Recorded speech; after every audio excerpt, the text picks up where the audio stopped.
I think we can start. Welcome to this webinar, which is jointly hosted by ENQA and UNECE, the UN Economic Commission for Europe. It's a pleasure to see so many of you here today to join us for this webinar on quality assurance and learning for sustainability. My name is Anna Gover. I'm the director of ENQA. And as is usual with such events, before we dive into the content, I will start with just a couple of practical announcements. So you may have seen that the webinar is being recorded. The recording will later be published on the ENQA website and on our YouTube channel. So you or any colleagues who've missed it will be able to view it afterwards. We will also publish the presentations on the ENQA website. We have an excellent speaker lineup joining us today, but we also count on your participation. So we have two functions for that. We have the webinar chat, which I see many of you have been using already to introduce yourselves, saying hello from where you are based today. So please do continue with that. You can use the webinar chat to share your experience, resources, comments, and reflections on the topics that we're discussing today. We also have the Q&A function, which is open, and you can use this to post specific questions to the speakers. We will take some time after the panel discussion to try and pick up on a few of those questions. So please do put them there throughout the webinar, and we'll select a few to address later. So we have with us today, I think, a range of different stakeholders and interested parties from Europe, but also globally. So I hope that we can have a diverse and dynamic conversation during the webinar. For those of you that are not familiar with ENQA, we're the European Association for Quality Assurance in Higher Education. We are the stakeholder body for quality assurance agencies in the European higher education area. So we have around 60 members, all based in Europe, and we also have about 40 affiliates worldwide. And our members are all quality assurance agencies who have demonstrated their compliance with the ESG. And in our circles, the ESG stands not for environmental, social, and governance, but it stands for European Standards and Guidelines. And these are the agreed standards and guidelines for internal and external quality assurance for higher education in the European higher education area. Now, this webinar and the initiative that we'll be presenting the results from today is co-led by the United Nations Economic Commission for Europe. And they have a steering committee specifically on education for sustainable development. And that committee is working to bring together higher education quality professionals to discuss the topic of education for sustainability and look towards potentially developing a framework for quality criteria related to education for sustainable development. Now, I'd like at this point already to sincerely thank Professor Daniela Tilbury, who's with us today. She's the UK representative for this initiative. She'll be presenting the results of the study. But I think first thanks goes to her for, in fact, reaching out to ENQA back in early 2025 to discuss potential cooperation in this area. When we first met, she explained that a key issue raised by the steering committee was the concerns that the Sustainable Development Goals and education for sustainable development are often addressed quite superficially in higher education, perhaps used as labels or add-ons. And there's a risk that that doesn't really drive institutional change. So the idea was then to explore if and how quality assurance in higher education might play a role in integrating this topic more meaningfully across learning and teaching, research, and governance in higher education.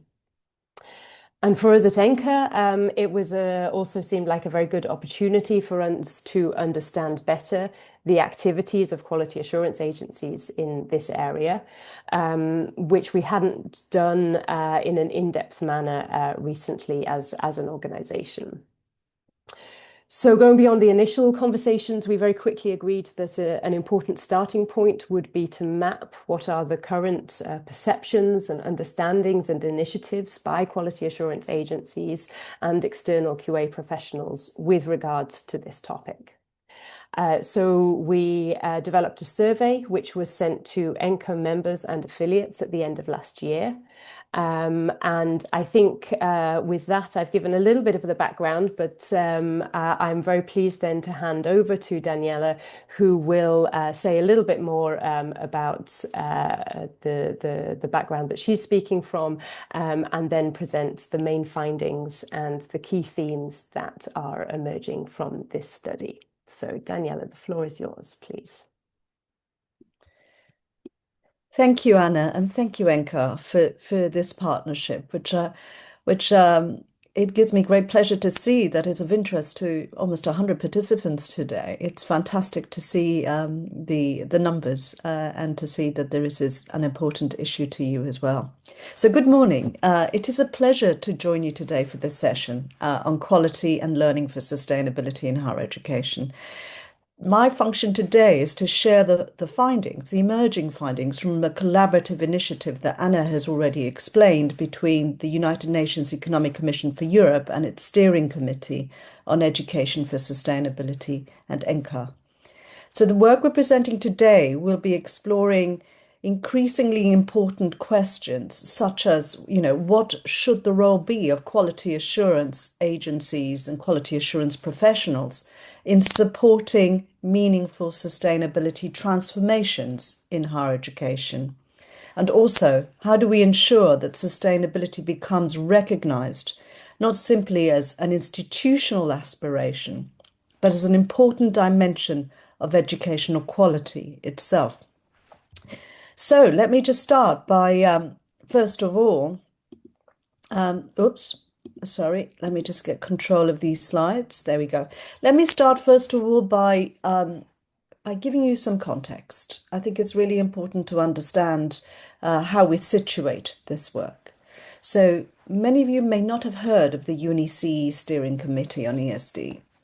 This is composed of government focal points and nominated sustainability and education for sustainable development experts from across Europe, but also North America, which forms part of the UNECE. It has led a lot of pioneering work over the years, such as the Competencies in Education for Sustainability framework that has informed the European Green Comp, as well as a whole range of other work. It was initially developed almost a decade ago, and has informed a lot of work in terms of standards and learning for sustainability. It also developed the first set of regional indicators to monitor progress at the national level with regards to learning for sustainability. So it's done a lot of pioneering work over the years. And now our work is guided by the 2023-2030 strategic plan under the leadership of Aravella Sikaraya, who you'll hear later. And we have a strand of work within that strategy that is on quality assurance and sustainability.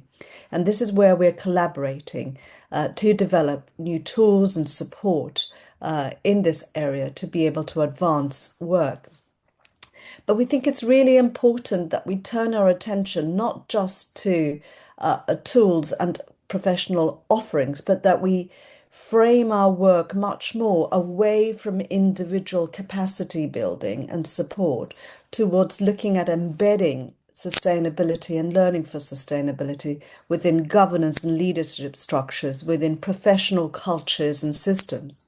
And this is why the collaboration with ENQA is so important, because we need to look at how quality agencies play their role in transforming higher education for sustainability. So, very quickly, I just want to say why do we consider this to be important? Well, and why does it matter now? We're living through a period of profound and interconnected transitions. We talk about climate change, biodiversity loss, geopolitical instability, digital disruption, widening inequalities, social fragmentation. And these are all having an impact on how we work in universities, but also what we teach, research, and engage with in our communities. So while this is all happening, we also see sustainability entering the discourse or the narrative of what universities do. Sometimes there is concern that this engagement may be superficial, as Anna mentioned. Sometimes sustainability may be reduced to branding, to isolated projects, to simply campus greening initiatives, rather than being embedded in the culture and leadership of the institution. And this is why we consider it important that we look at quality assurance systems, because quality agencies can support and inform what institutions prioritize, what they monitor, what they value, and eventually what they evaluate. And let me just put that in other words. So, John Grant from the United States put out this document where he basically spoke about, how sustainability is treated so superficially sometimes, not just in higher education, but across sectors in society. And he says, you cannot put a lettuce in the window of a butcher shop and declare you're now turning vegetarian. And we're finding that a lot of the institutions in higher education are declaring their green credentials as being quite substantial. But how deep and how transformative is this engagement with sustainability? And we feel that quality agencies have a very important, and professionals have an important role to engage with such scenarios. So let me go straight into the survey. In November 2025, we launched the survey on quality and learning for sustainability in higher education. And 29 agencies participated. Now, there's 60 members, I believe, in ENQA, as well as some affiliates. So, percentage-wise, this is a good response rate. And although it's only limited to the region, with some responses from beyond Europe, we do believe that this signal quite a positive response to interest in areas of sustainability. From those 29 agencies that responded, 27 are operating at the national system level, whilst 12 are operating at the international level. I think the survey responses need to be treated carefully and with caution given the sample size, but also we need to understand that these responses provide a baseline to inform the work of ENQA, but also of the UNECE Steering Committee as we turn our attention to quality issues. So let's look at the findings. So the first finding is very much about understanding and engagement with sustainability. And what the slide tells us is that we are in an important moment of a transition in how sustainability is understood in higher education quality circles. Across the agencies surveyed, there was so much diversity in the responses, in the range of engagement. And this can be explained by a lack of international guidance specifically relevant to quality assurance and sustainability or sustainable development. So in the survey, many of the agencies told us they do not yet have a formal definition. So therefore, it is not surprising to see that some are beginning from areas that are already familiar and tangible to them, such as campus operations, buildings, recycling, or environmental management. While many recognized important distinctions also emerged between institutional sustainability, which looked at leadership, governance, and the operational side, and the learning for sustainability, which focused more directly on educational purpose, pedagogy, competences, and most important, student learning outcomes. However, they are finding the learning for sustainability aspect particularly challenging, and that's where the survey repeatedly called for support. The survey findings called for support and clarity with regards to this particular area. Most agencies are yet to formally incorporate sustainability or education for sustainability into their quality assurance processes. That's important to note. But others are trialing concepts such as critical thinking, participation, learner competencies, or active citizenship. So they've got little initiatives going to see how that could form the basis of a much broader engagement with this agenda. And these are very significant foundations to build on. I think a key issue is when some respondents confused learning for sustainability with institutional sustainability. That seemed to happen in a few of the places. But it's not surprising given the absence of a shared conceptual foundation across this area. So, finding number two, one of the key questions we did ask, which we thought was really important, was how do you see the role of quality agencies with this issue or this agenda? And it was very positive and surprising to see a lot of the agencies see themselves as enablers, interpreters, and facilitators of institutional change in this area, even though they didn't have formal mandates.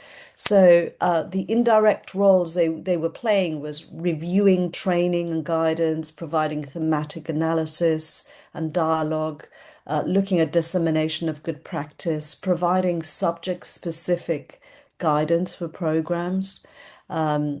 And a very small number of agencies were operating with the backing of a national framework that was embedding sustainability more directly into evaluation criteria and institutional review processes.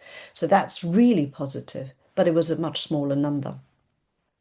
So progress is at the moment not compliance driven. It's more quality enhancement, quality support, and I think this is good to see because what we are seeing is interest, engagement that could scale up at a different point.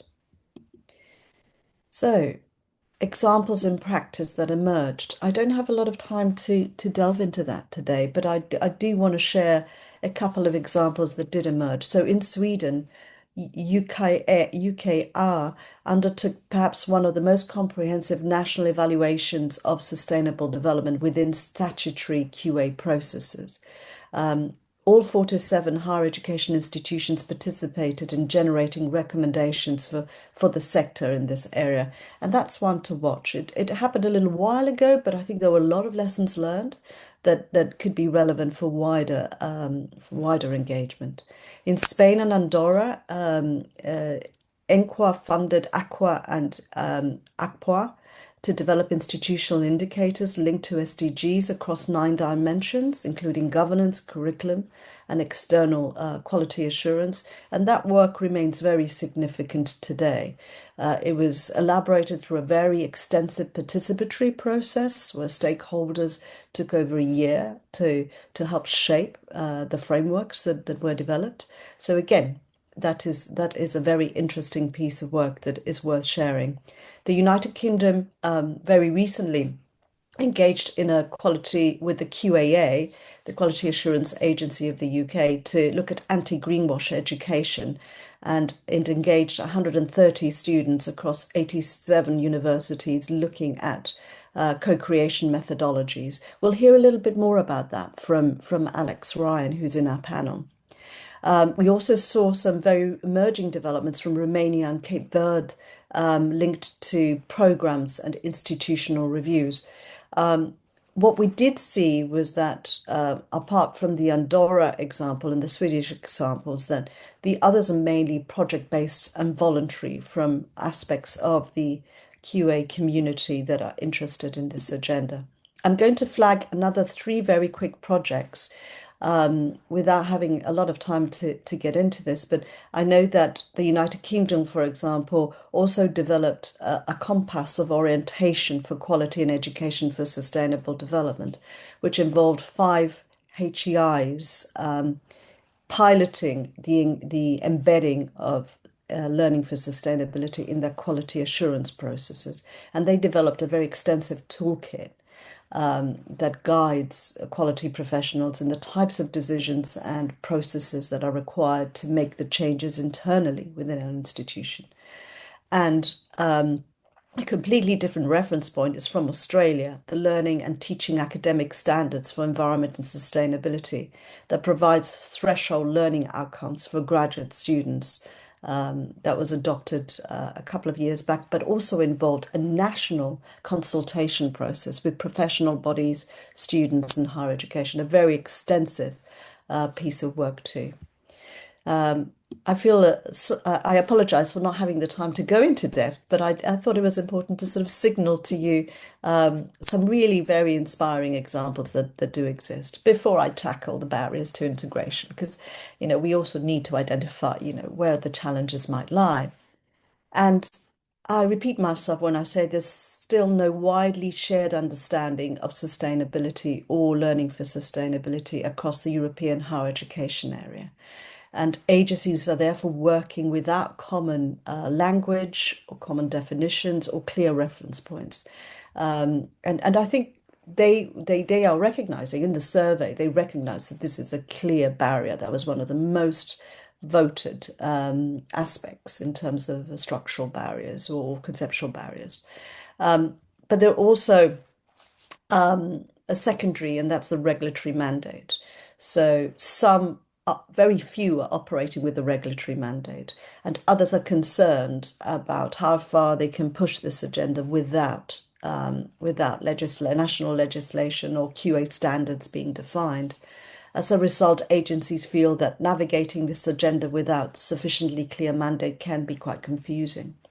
Third, and this was quite consistent throughout the survey, this was capacity and expertise.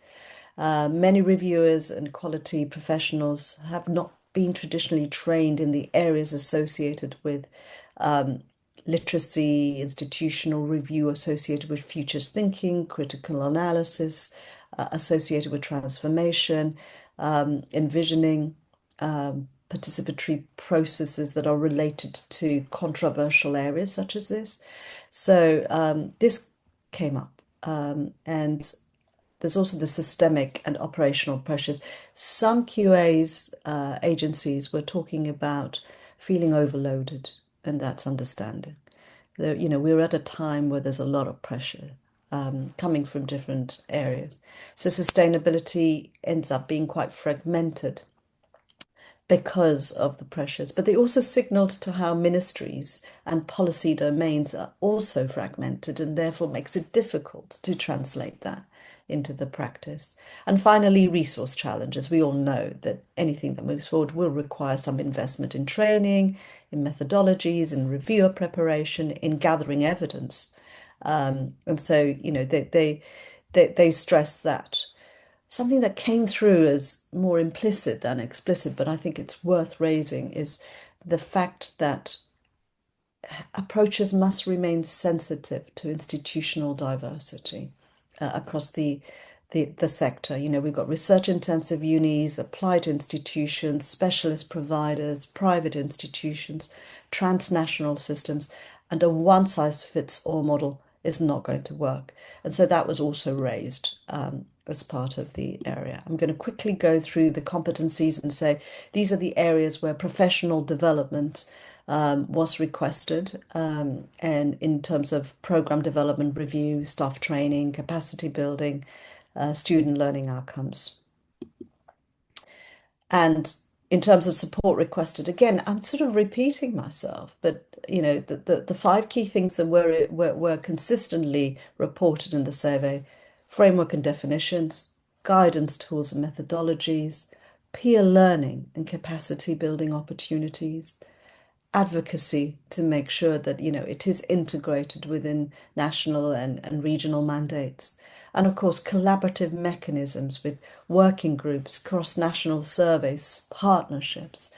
Nothing new, but something that consistently came through. As I come towards the end of the presentation, I just want to look at the key implications.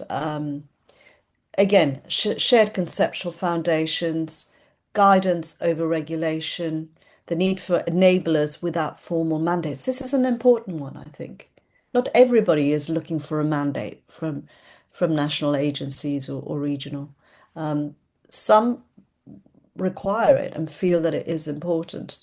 Others are saying we also want to have the space to explore this in practice. So there was a diversity of opinion in that. The need for genuine reflection on this agenda as part of the quality assurance and enhancement processes rather than a non-tick exercise. The engagement with ESG as a critical lever came through consistently, and again, collaborative mechanisms. So my last slide, the priority actions. What does this all mean? There is that consistent call for sector-wide guidance. There is an understanding and a recognition that quality professionals must provide institutional support in many forms to drive this agenda forward. And that professional development is required not only to support quality agencies, but for quality agencies to support institutions and others in the sector in this area. So like a dual level professional development.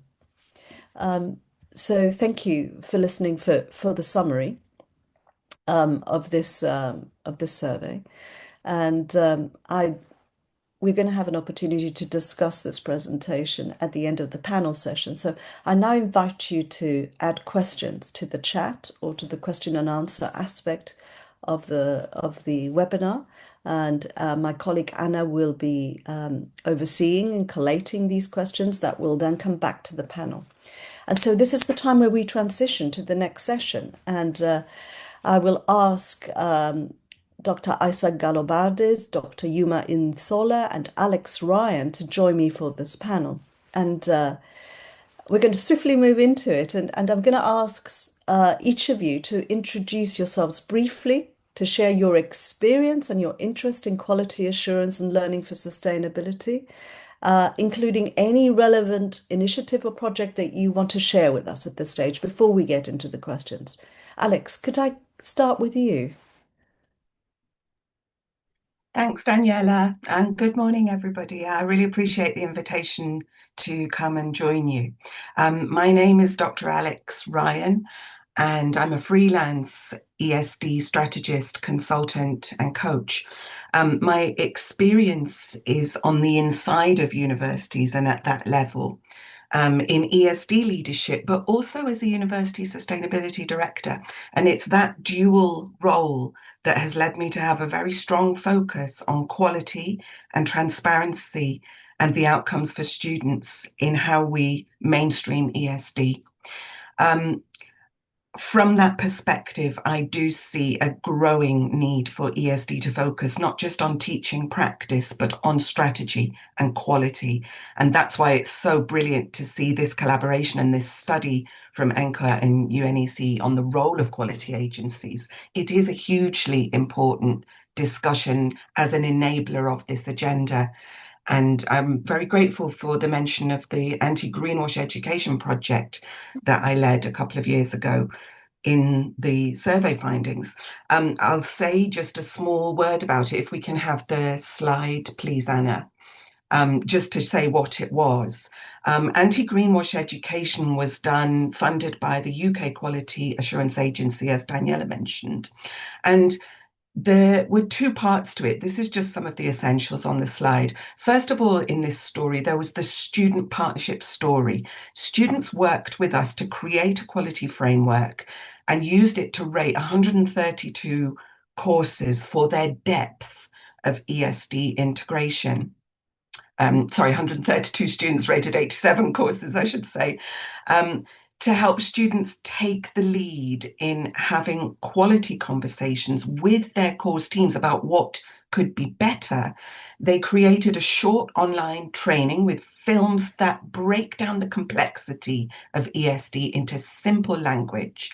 And then they created the Anti-Greenwash Education Toolkit, which you can see at the website link, which has their advice. It has the training for other students and their advice about how student power and student voice can help to progress this agenda and bring the clarity about what students need.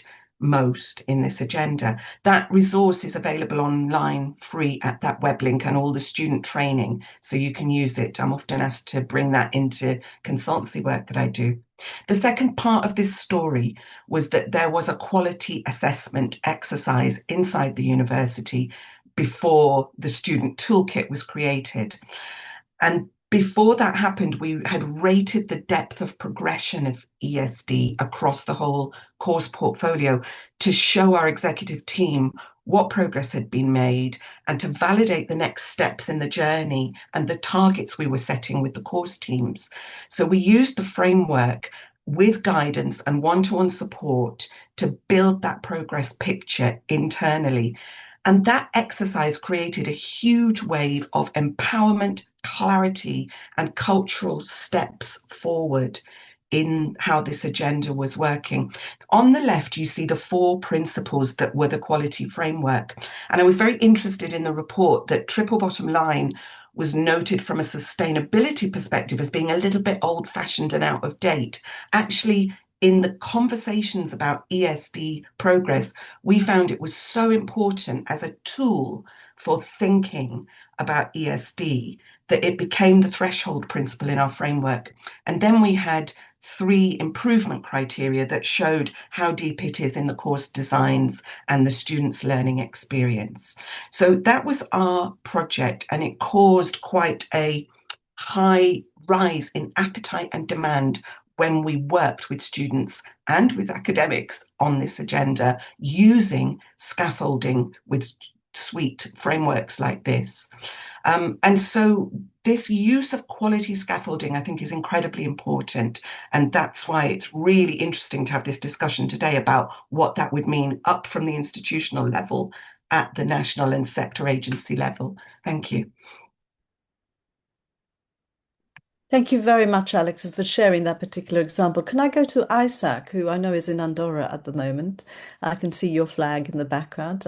Could you introduce yourself and share some of the work you're engaged in, please, Isaac? Sure. Thank you. Thank you. Well, good morning, everyone, and thank you for inviting ENQA and letting us participate in this important webinar. I will share with you some slides as well. I hope you can see them now.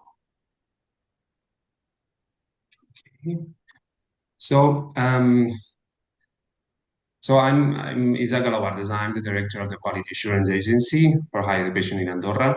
Andorra is a really small country in Europe, but it's really strongly committed to the sustainability development goals, and so we are the agency.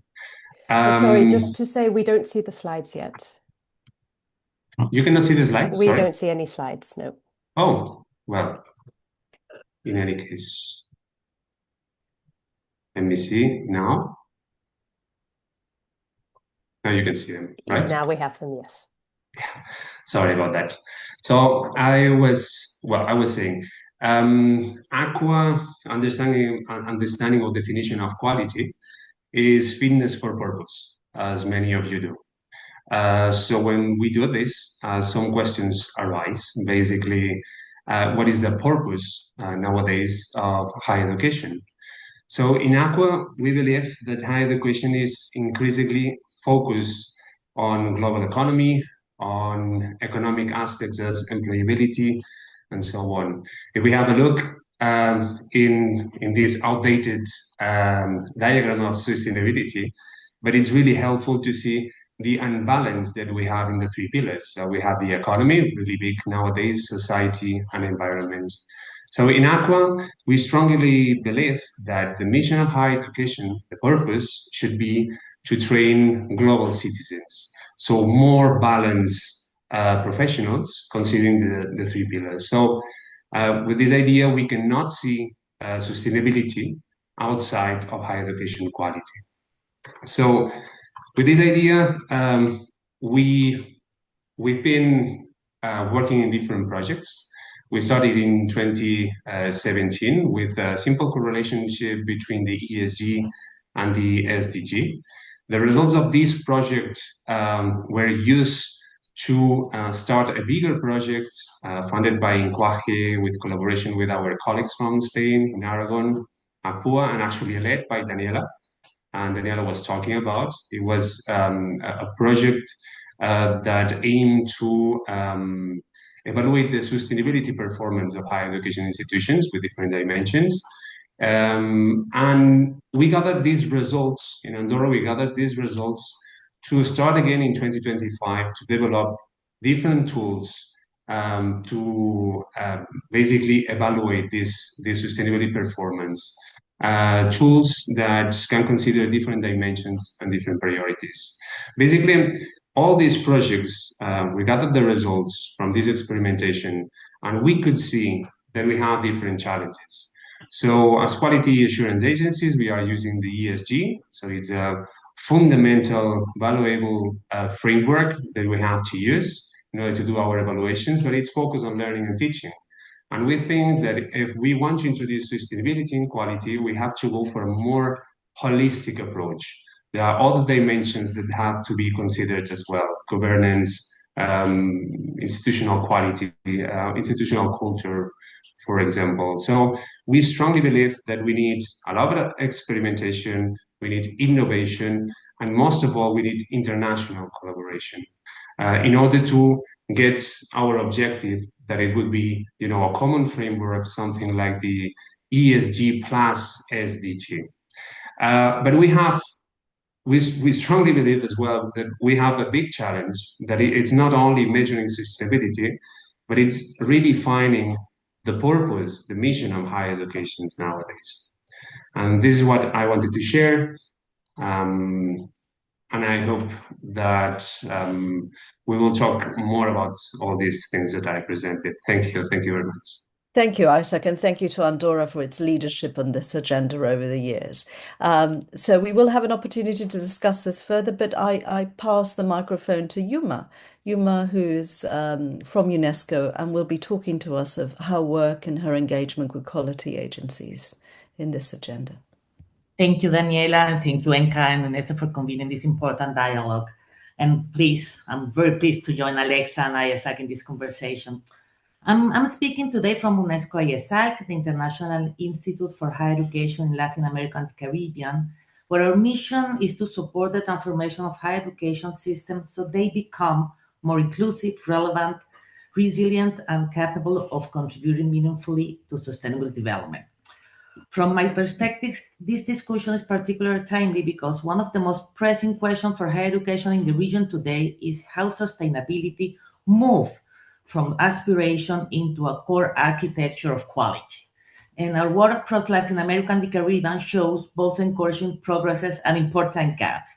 That is why I consider that this conversation matters so much to me, because quality assurance at this moment in our regions is not just about evaluating institutions. I would like to share with you some insights with a presentation. Let me. Okay, here, yeah. I think you can see it. Yes. Thank you. I would like to start sharing some data, because based on some data from the UNESCO ISL Higher Education Policy Observatory, approximately 1/3 of countries in the region explicitly include education for sustainable development and research for sustainability in their higher education plans. However, only 11% explicitly include objectives related to sustainability of institutional operation and campus activities. This tells us something important. Sustainability is increasingly entering policy dialogue, but often through a relatively narrow lens, focused on academic intentions rather than whole institutional transformation. And at the same time, the regional has a strong enabling condition, because 95% of countries in Latin America and the Caribbean have already established national quality assurance agencies within their higher education legislative framework, while, for example, 2 countries as Bolivia and Dominican Republic are currently still in process. But this means that the institutional infrastructures already exist and has to be accelerated, changed. The question now is how quality systems can become more intentional in using that leverage. at UNESCO ESAL, we have been working precisely at this intersection between leadership, policy, and quality transformation. And one important area has been strengthening rectoral leadership through the regional network of university rectors for sustainability, which brings together university leaders across the region to advance governance, transformation, sustainability planning, institutional assessment, and strategic action. So we can say that what began as a shared learning experience among rectors became a collective commitment, a common decalogue, and an institutional pledge to work together across countries and institutions. Today, this network has become a strategic regional platform with real institutional and political value, and it brings together more than 33 rectors from 12 countries, and is already promoting concrete change through stronger capacities. And one of them is actually establish a closer dialogue with ministries and quality assurance agencies related to this topic. But we can agree that leadership alone is not enough. No, that's why we have also planned and partnered with two biggest networks, the system CIASES and RIASES, and other cooperation and national quality assurance agencies to examine, to analyze how accreditation agencies across the regions are engaging and integrating global higher education priorities, including sustainability, into quality assurance models. Until now, the findings are relevant, but there are relatively, for example, strong information related to some maturity models that are very related actually with what Daniela just shows to us. No, for example, there are relatively strong maturity, strategic governance, curriculum, and research dimension, but weaker performance in engagement with society, internationalization, and especially in impact measurement. This suggests that many systems are still comfortable evaluating structures, policies, and institutional extensions, but they really need to transform and measure the way that those outcomes are seen. No? And this connects strongly with the findings that you just present to us. Based on that, I would like just to highlight a simple but essential idea that education for sustainable development becomes truly systemic only when national policy, institutional leadership, and quality assurance agencies work alignment.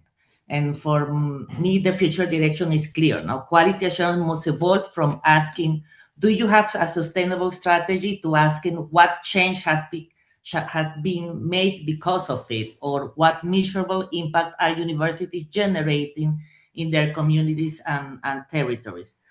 Because I consider that this is not simply about expanding quality assurance frameworks. We need to focus actually on those results. It's about redefining what quality means in higher education in a century shaped by climate urgency, social transformation, and global uncertainty. That's why I look forward to discussion of hearing to the reflection of my fellow panelists. And back to you, Daniela. Thank you very much. Thank you, Uma. And so positive to see the engagement with learning for sustainability, even if it's just at a mandate level or a policy level at this stage. And we all understand that it takes time to transition into practice, but very positive learnings from your region for our region. Thank you. So now we turn to trying to connect the experiences you have, your reflections, with the findings presented today. And I'm going to ask you to keep your answers very brief, please, to 2 minutes each maximum, as we move through the next round of questions, which is just inviting you to comment on one observation or one insight from the study that was presented that particularly resonated with you and your experience. Isaac, can I start with you, please? Yes, thank you. Look, I would really like to focus on the regulatory and mandate variants that you mentioned, because I don't know what other colleagues think, but quality assurance agencies, our evaluations need to be supported by frameworks or regulations. And again, we have the ESG, but the ESG are focused on one dimension, the learning and teaching, but they are not related directly, let's say, to sustainability. So if we want to do our evaluations and we want them to have impact, we need a regulation. Even it can be a recommendation, something like this. If it's a legal framework, it's much better because we can avoid legal problems as well. If not, if we don't use the ESG, we have our national legal framework as well. We can have our frameworks, but this can work all in our systems, and they depend on political will. Now, Yuma mentioned something about all stakeholders. We need to work together, and one of the most important stakeholders, I think, is administration. So, for politicians, if there's no will, we don't have anything to support our evaluations. And I think this is dangerous.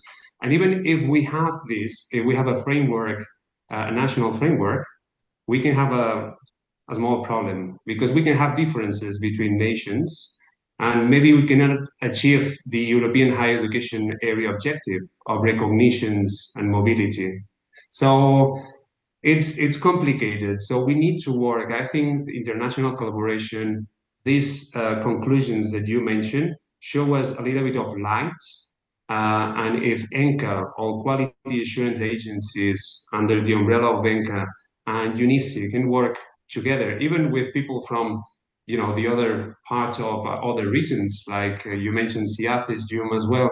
If we can work together, we can find a solution and we can have a framework of regulation that we can use for our evaluations.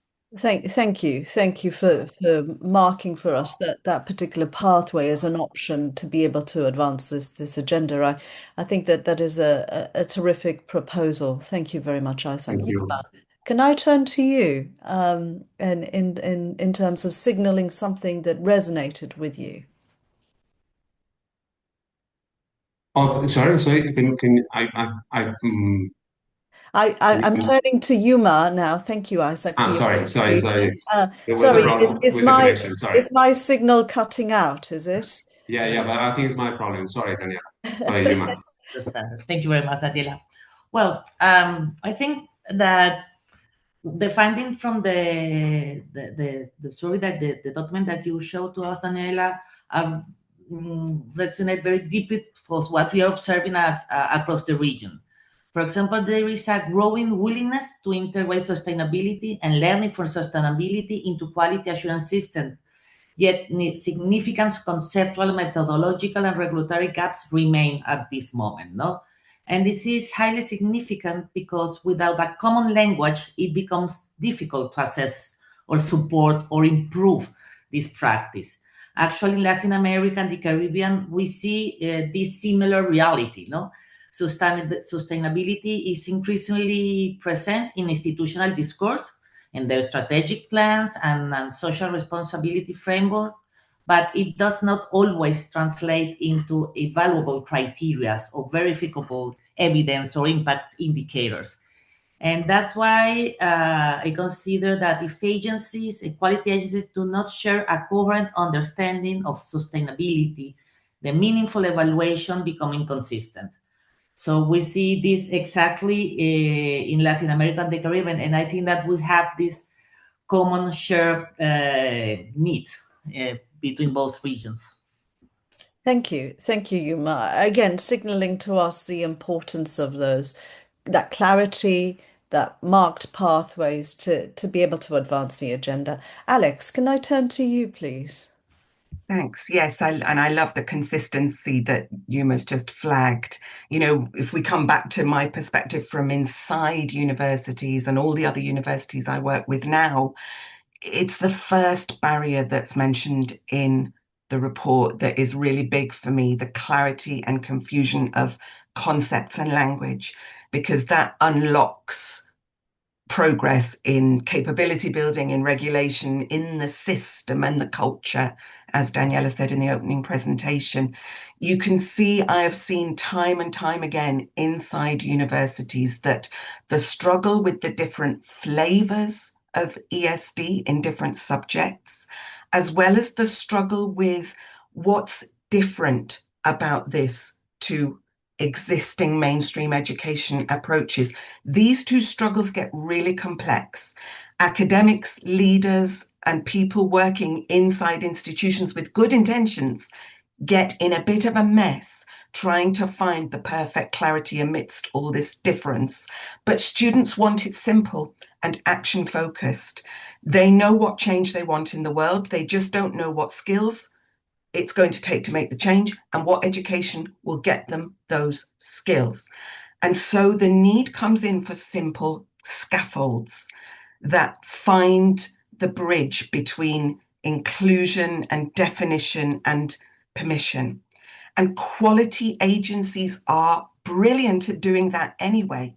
So they could be powerful in ESD and help us to overcome what we see at the ground level, which is that there is hesitation amongst university leaders to progress ESD because they are scared of pushback from academics who are unsure about how it sits exactly.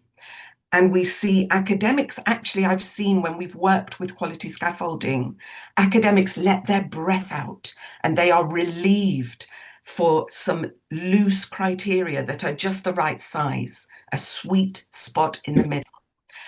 And I think employers will not be patient with us if we carry on being abstract and perfectionist about this, because they are working at the coalface to embed into their organizations, and that's moving fast. So we need to get simple, stop being perfect, and get little bits of clarity in the middle where quality agencies could play a great role. Thank you. Thank you for identifying the unique role that the agencies in the sector, the quality professional sector, can play, because I think that's really important too. It's not just about defining what it is we're talking about in a simple way, as you say, students requiring us to do that in a simple way, and professional bodies and employers looking to higher education to play their role in that part. But it's also about identify what is unique and what's different about quality sector and what role that can play. So thank you very much for highlighting that. We need to move quickly. So I'm suggest a little change in the schedule. Instead of going to our question 2, we're going to go straight to our question that's around 3, which is addressing the questions that are being put to us by the participants. So let me just share with you. Anna's kindly sent through some questions for you, for the panelists. Let me start with reading out this first one. Thank you for your very insightful discussion. One issue that seems particularly important is how quality agencies can move beyond checking whether institutions have sustainability strategies, policies, or actions, and instead encourage evidence of genuine institutional transformation. In practical terms, what kinds of evaluative questions or indicators or forms of evidence are required to take this beyond the symbolic or compliance to meaningful integration into teaching, learning, governance, research, and culture? What a powerful question. Thank you. Let me see. Alex, can I start with you?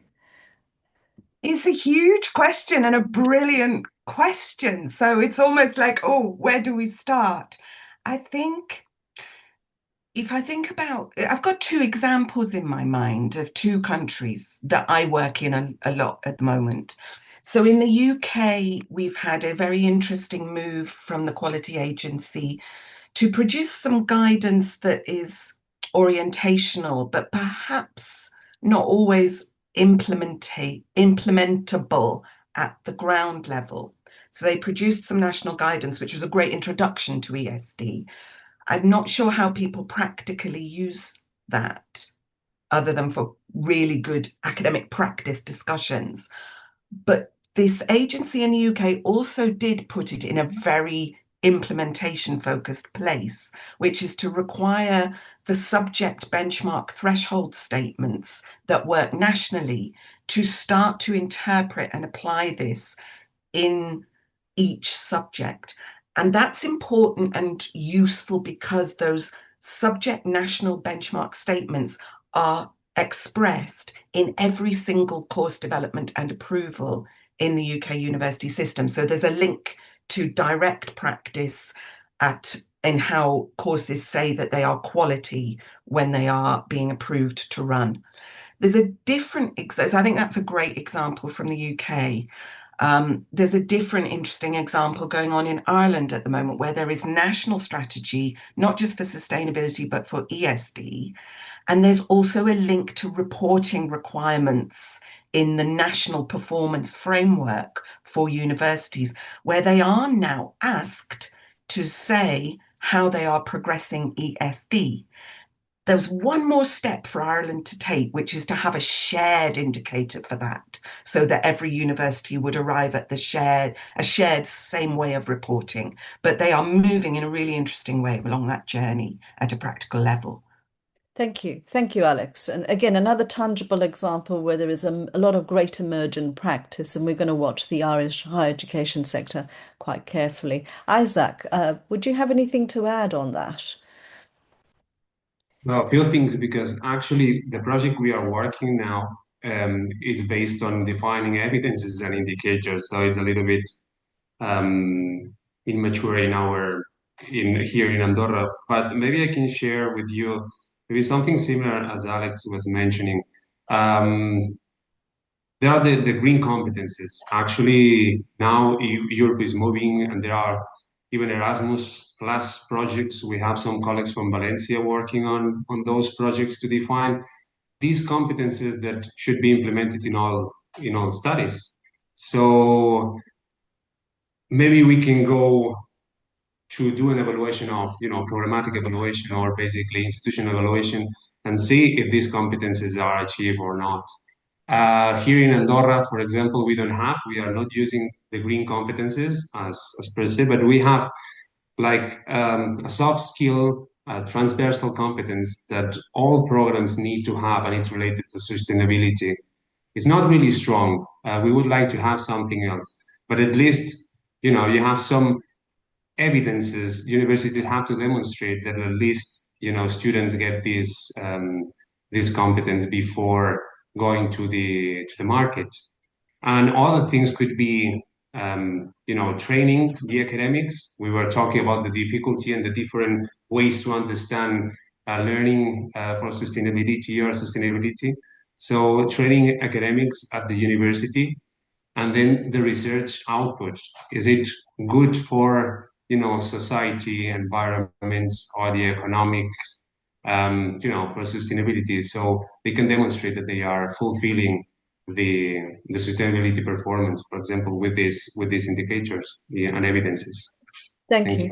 Thank you. Because of the length of the answers, what we're going to do is we're going to limit responses to 2 panelists for each question, if that's okay. So that, Yuma, if you don't mind, I'm going to start you off on the next question, which is from our colleague in Bahrain, who has been working on the concept of the healthy university and community engagement and so on. And he asks, well, he says, as you said, quality agencies are overloaded and quality reviewers already have much to do. Do you think it is possible to develop standards and indicators to recognize sustainable universities rather than adding standards to the exciting or existing quality assurance frameworks? Thank you. Yuma, your view on that? Yeah, thank you very much. This is a very important question, and one we hear frequently, actually, in America as well, no? In my view, agencies do not need to wait to perfect regulatory conditions before acting. I mean, no? And even without formal mandate, quality assurance bodies can shape institutional culture based on that. For example, in Latin America, agencies increasingly influence institutional priority through guidance notes, thematic evaluation, for example, or peer-review training. But what we see is that we have to move from those perception of fulfillment, the quality assurance indicator, and move into an actionable, sustainable university, actually, no? And for that, I think that it's absolutely critical to understand that sustainability cannot become another branding exercise. For example, in Latin America, we already position sustainability prominently in their narrative. But the question is how quality assurance helps distinguish commitment from transformation. So I think that we need to change the questions. No, for example, it's not that do you have sustainability strategy, or do you feel that your university has a sustainability whole institutional approach, and rather from that is how has that strategy changed something, changed the curriculum, what competencies are students actually developing, for example, or what measurable impacts exist in your community. So if we move from this narrative that remains on narrative statement on institutional intentions, I think that we can move forward and faster for a impact and evidence system. Thank you, Yuma, for that excellent response. Alex, do you have anything to add to that? It's an important question, isn't it?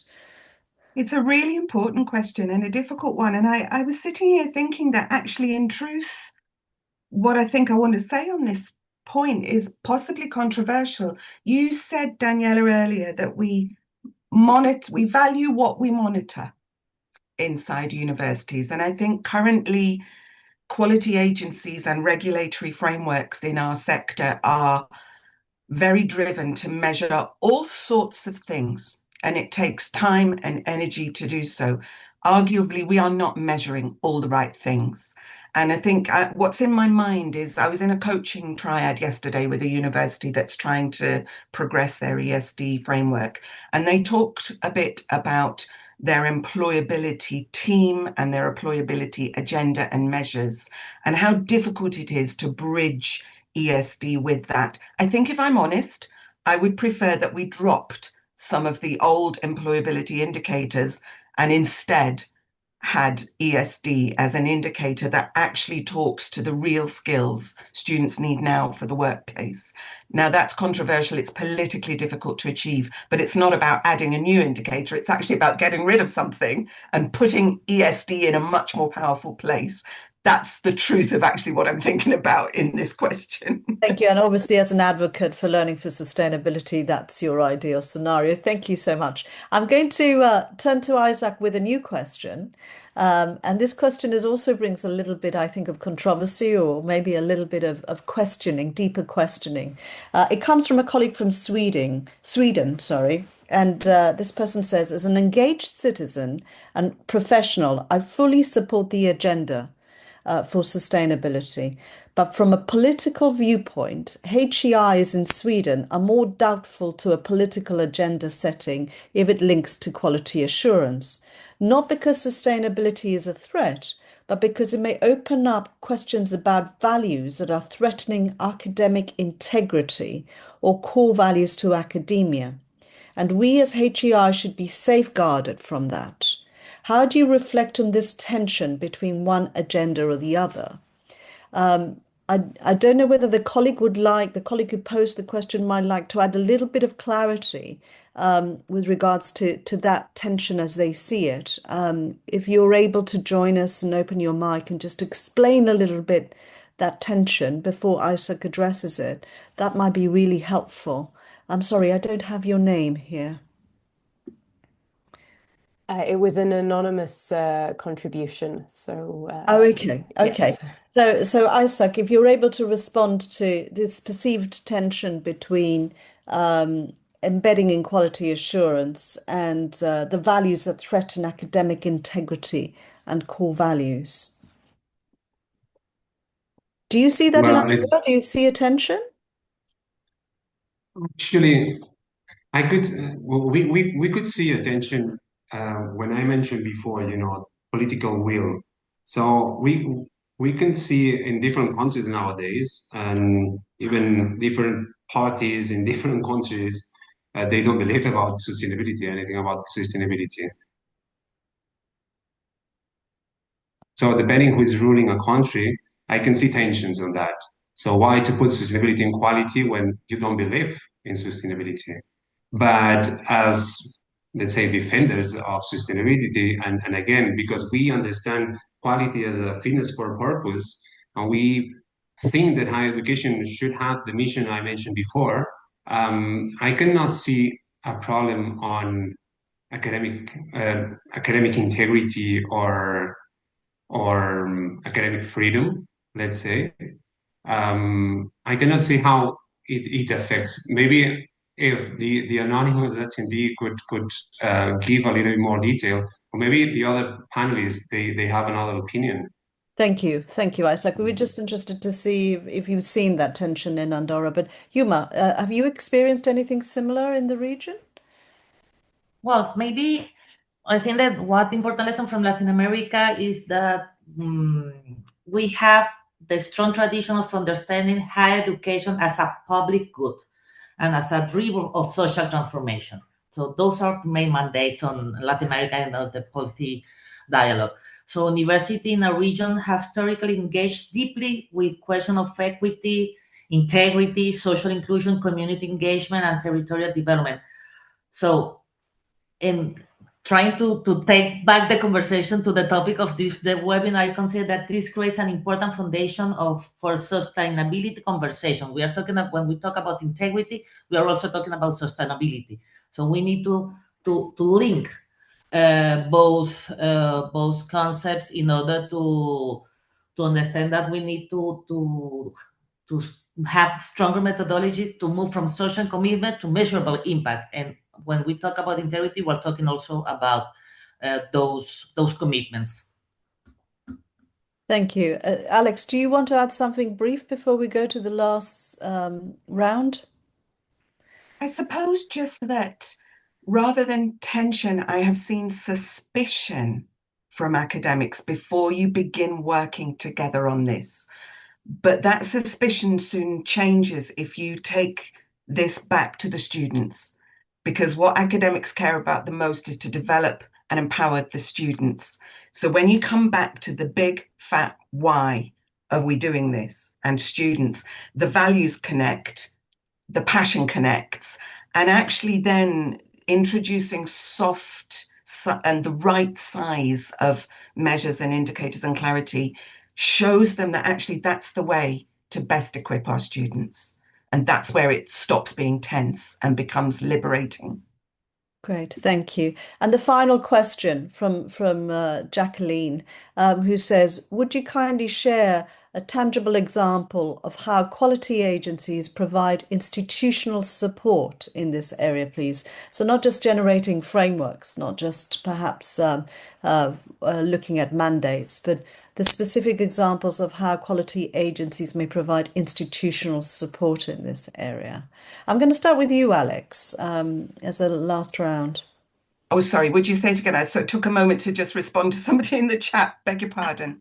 It's a question about a tangible example of how quality agencies provide institutional support rather than providing general guidance or working with broader mandates. Well, actually, I mean, I could go straight away to the support that we were given to develop the anti-greenwash project.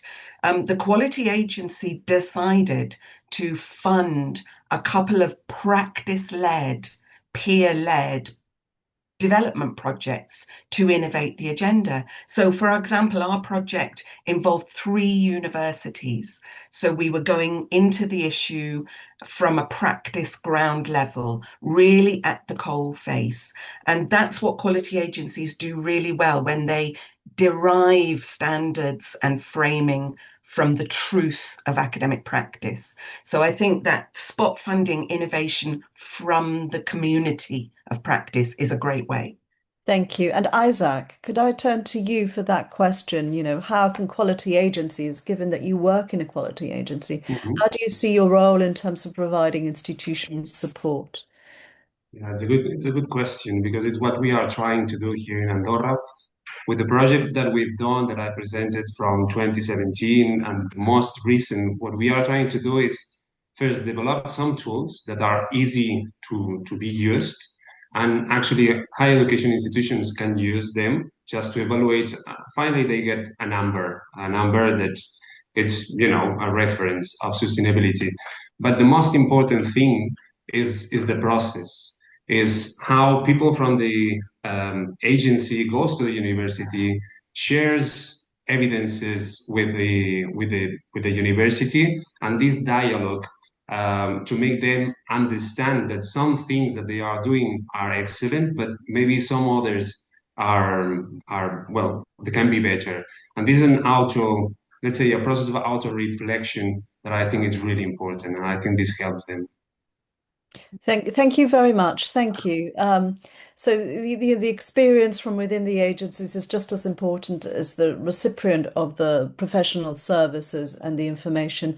Alex, very briefly, I know that you've got your finger I up. wanted to add one more, which was Yes. important to me, that the UK agency uses a student panel to Right. verify everything that it develops. And so bringing student voice directly in is terrific. We worked with that panel on our project. Their clarity of sight about the implementational challenge of ESD astonished me. We need to listen more to them. Thank you for reminding us of that very important aspect, the students and the beneficiaries of course, the higher education experience. Right, so we've got literally 3 minutes left before we move on to the end or the closing of the session. And what I'm going to do is going to ask Yuma first to just use 3 keywords or one very brief sentence that says, what do we do next? There's all these issues, there's all these possibilities and exciting prospects, there's all these challenges, but what do we do next to advance this agenda? Over to you, Yuma. Thank you very much, Daniela. Well, I think maybe I would like to share three or four main ideas. First, conceptual clarity. I think that we have been talking about the problem with the terminology, and this is basic in order to strong the messages from that we need to increase and see sustainability reflected into institutional discourse. In Spanish, for example, we also have a big issue with the term of sustainabilidad is sustentabilidad, and we spend a lot of hours discussing about which one is better. The second thing is capacity development. Sustainability requires new competencies for quality professionals, and I think that we should focus on that. And of course, moving from inputs to impact. And that is only possible if scenarios as this one, as this webinar, where we learn from each other, these peer learning and collaborative ecosystems exist. When we can share our ideas or pains and answer new and find new answers to the situation, will help us to move forward into these issues. Thank you very much. Thank you, Yuma. Thank you very much for your contribution to the panel today. Isaac, over to you. Yes, really, really brief. I would say communication. So it's a pity that many quality assurance agencies are working in different projects, and I didn't know about most of them. So I'm sure that it happens for other agencies. I think we have the opportunity, being in ENQA. ENQA could be the umbrella to bring all the information together and to have, a bigger product, let's say, to put into practice. And also having UNICE giving the support and giving all the tools as well that we need. So this I would finish with this. Thank you, Daniela. And thank you, Isaac, and thank you very much for bringing the quality agency perspective as well to this panel. Thank you very much for your leadership as well. Alex, your final words. Yes, everything that Yuma and Isaac have said, fantastic. I think my big fat why is the students. My big fat how is we need to get working on developing indicators at that sweet spot. So sweet spot is my words, and the measures have to be credible to academics and students. They have to be practical. They have to be able to be used by all different subjects and course teams. They have to be improvement led and show the next step in the journey. If it's knowledge to skills, whatever it is, they have to be transparent and give clarity about what ESD is and that it isn't just a silo little thing on a corner. So developing those measures is not easy, but there is a path, and that's the way we build the path to progress. Thank you. Thank you, Alex. Have I got frozen? No. Thank you, Alex. Thank you very much for constantly reminding us about the student perspective, about bringing some very practical examples of things that you have seen in practice, and for your also passion for this area of learning that shines through. Thank you, all the panelists. Thank you to the questions that the participants have been posing, these really sharp questions that are keeping us on our feet. Very important to be asking the tricky questions as well as the more straightforward ones. So thank you very much for that level of engagement. I guess I end this by saying, watch this space. I think the energy, the opportunities are there, and we need to keep looking to see how we can advance this agenda swiftly, because there is a degree of urgency associated with the future of our communities on our planet. Over to you, Anna. Thank you very much, Daniela, for steering us through that discussion. Very enlightening, and indeed also from my side, thank you to the panelists for your contributions and your very thoughtful responses. I think, as ever with such a complex topic, we're probably left with just as many questions as we are answers, but maybe different questions to the ones that we came in with just over an hour ago. In order to wrap up the webinar, we have two short closing contributions, and I would like, first of all, to invite Arabella Sakhara, who is the chair of the Steering Committee for Education for Sustainability at the UNECE. So, Arabella, over to you, please. Thank you, Anna. Dear colleagues, I didn't prepare for concluding remarks because I was really very curious and interested to listen to this discussion. First of all, I would like to thank ENQA, Daniela on behalf of UNECE, UNESCO, all the panelists for these insights and these really very interesting points.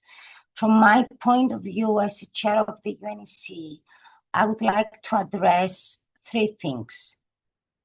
First is the role of education for sustainable development in the educational agendas, starting from early childhood education till higher education.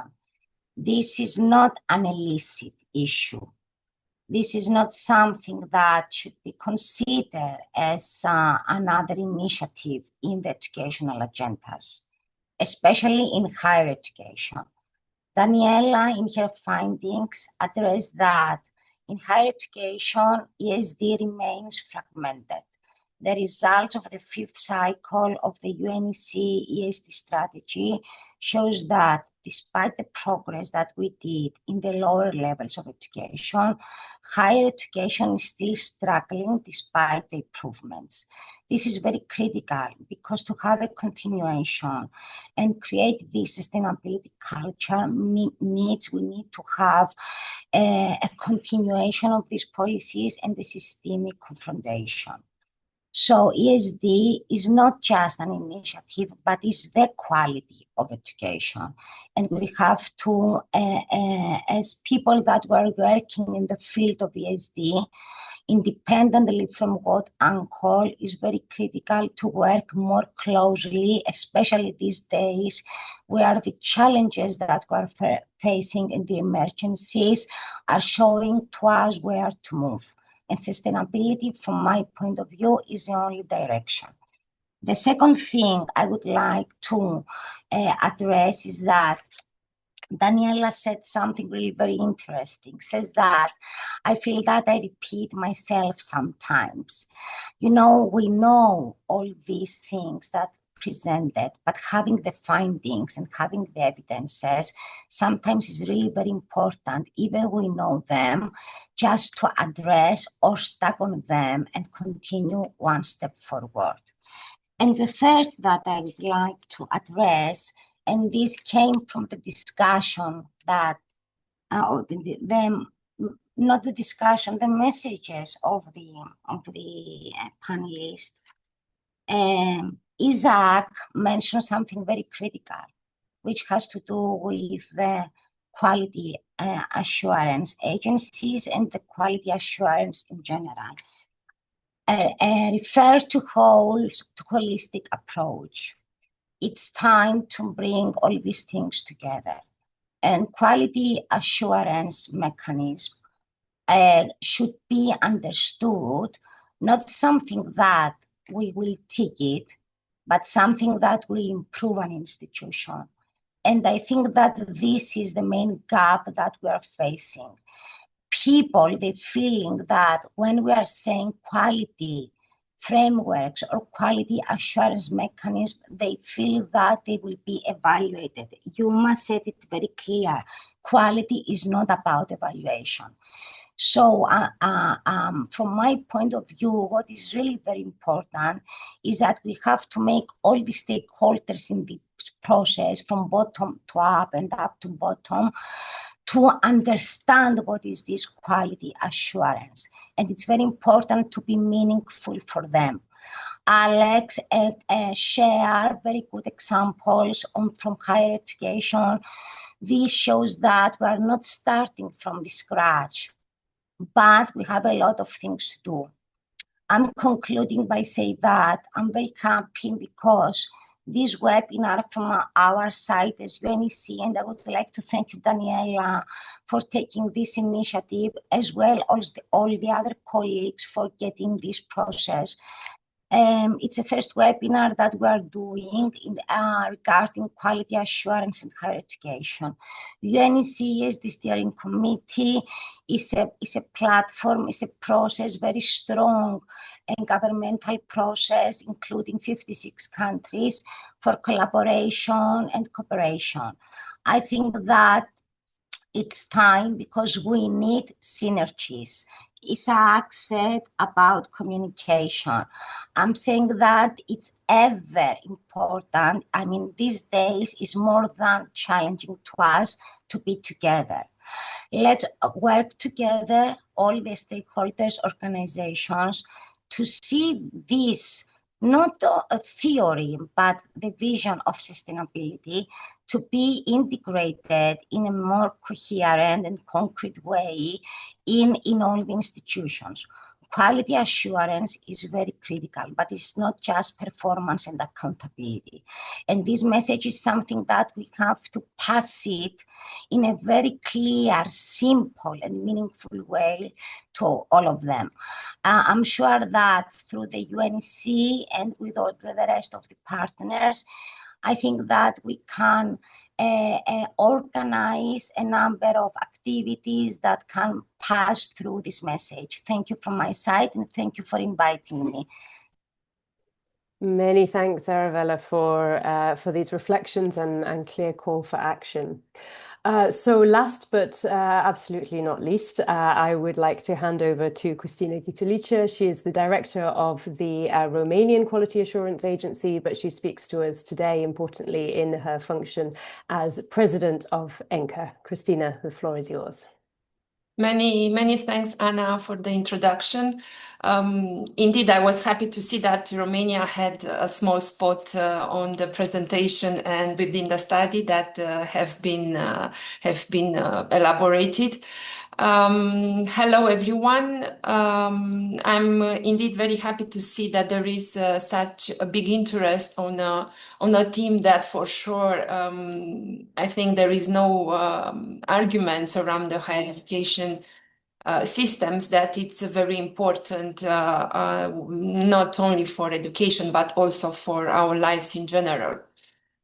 On the other hand, acknowledging the importance of the team, I think that initiatives like the ones that we are witnessing today, working on how quality assurance systems and higher education systems can contribute to this agenda are very important. So many thanks from my side from the interesting presentations for the examples that have been presented, and also for the very provocative questions, which indeed steered interesting discussions with our panelists.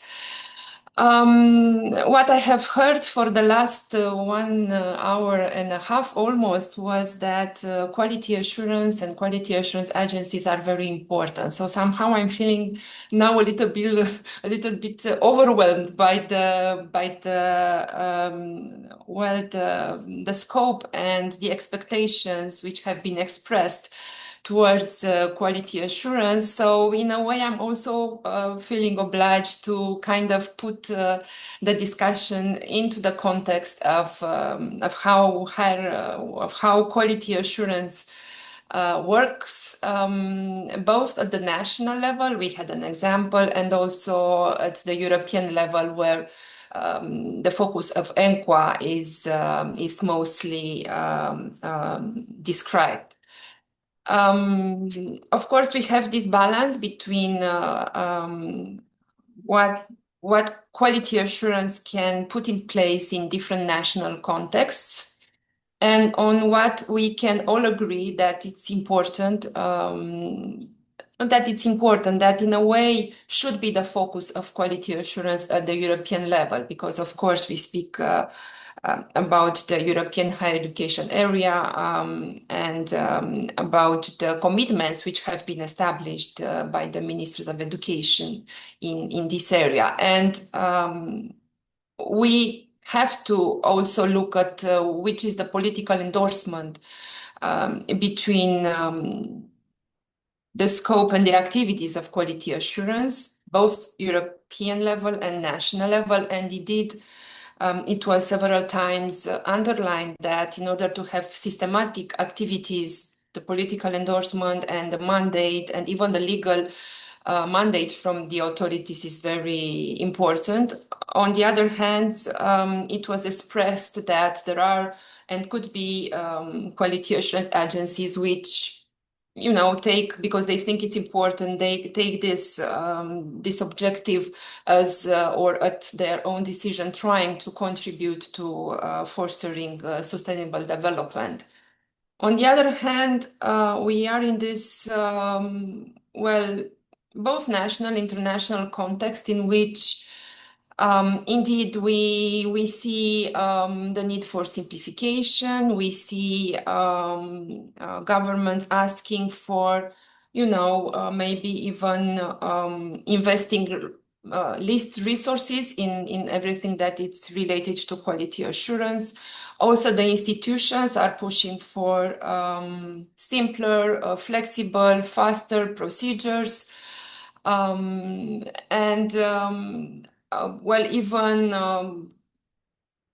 to moving from program level evaluation towards more institutional level evaluation. So we see, and in the way is understandable. Then there are systems where we have already quality assurance procedures for many years. So that's for sure a general trend that is being pushed forward by different, even international organizations, governments, and just institutions in their own place. So in this context, of course, we should, first of all, be aware of what is the role of quality assurance today. If we look into the European standards and guidelines, and Isaac have already underlined that several times. And of course, we are referring to learning and teaching, and not even to research in its entirety, but to the extent at which it's related to learning and teaching. And then, of course, there are a lot of discussions, and especially in the framework of the ESG revision, of other aspects which should become the focus of the ESGs, or should be more preeminent within the ESG standards. And I have to tell you that, first of all, we had an agreement that there should not be a lot of modifications. So it should not add a lot of teams to the ESGs. And then different organizations pushing from different type of subjects, which should be more tackled by the ESGs. And here I'm referring, most often we would see social dimension of higher education or the fundamental values. We have seen within the revision, we have seen today, we have seen from the survey that also sustainable development is one of the themes. But as I said, it's one of them. Also, it's important to underline that us as quality assurance agencies are not the one to really decide on how the ESG is moving forward. It's a stakeholder engagement process, and there, of course, there is a need for political endorsement from the government. So it's a complex framework, to say so, and I think it's really very important that all of us are on the same page when we really see which are the things that we can do forward, because I think that that's the most important conclusion, that we should kind of see how we can still work together in order to advance this agenda. Well, maybe just a view, just to underline that actually DSGs have already aspects related to sustainable development as such, to different missions of institutions. So there is a need there also that students should be taught that they can answer to future global challenges, and we see sustainable development a lot there. So even in the current version, there is a focus, and not speaking also, of course, about programs which really tackle sustainable development and the importance of learning outcomes and of observing professional standards in that area. So already many aspects can be embedded in the actual version of the standards and European standards and guidelines. I will, of course, finish here because it was only a very short time by underlining that ENQA indeed has an important role in communication. Thank you, Isaac, for bringing this up. But not only, we work through different projects or working groups on different teams, like the one we have seen today, but also on research or academic integrity. So teams which are of interest for our members. So for sure, we can continue our efforts also regarding sustainable development.